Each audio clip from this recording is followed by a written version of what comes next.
Hello everyone, I am Dani Peterson, one of the co-founders of the creative studio Domestic Data Streamers, which basically work on creating data storytelling for change. I'm gonna explain you what we do through an example. This is a tweet from Intel saying that by 2020 there would be more data on Earth than stars in the known universe. And this for us was a really nice metaphor to explain what we do, as since the mankind has been explaining stories through the use of stars, now we're starting to explain stories through the use of data. And somehow this is something that it's quite interesting if we think of this number saying that almost the totality of the data that has been generated until now is being generated in a total digital environment. Not only generated, but transmitted and understood. And here, in this reality, we asked ourselves a question. Is this digital environment the best one to truly understand what this data means? Is this digital environment the correct one to truly feel what data means nowadays? We are living a context where every day we're being totally overwhelmed with many different kinds of information, many different inputs. Actually, we're being overwhelmed with a lot of facts, a lot of numbers. But what's happening? That we are not feeling no longer connected to these numbers. And we see this every day in the news.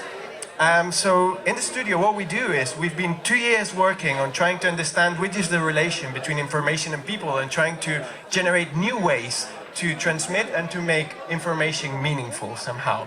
Now I'm going to explain you a few projects. This is a project that we did for the Design Museum in Barcelona, where we gathered data related to life expectancy. We asked more than 2,000 people until what age they wanted to die, and we translated all this data into something as ephemeral and volatile like balloons. This is another project that we did for the International Art Fair in Barcelona, where we created a survey that actually could allow us to analyze the profiles and the systems, creating this artwork made up not by us but by the audience. This is another project that we did in the Design Museum for the Design and Architecture Awards, where we were asked to create a voting system for the audience awards.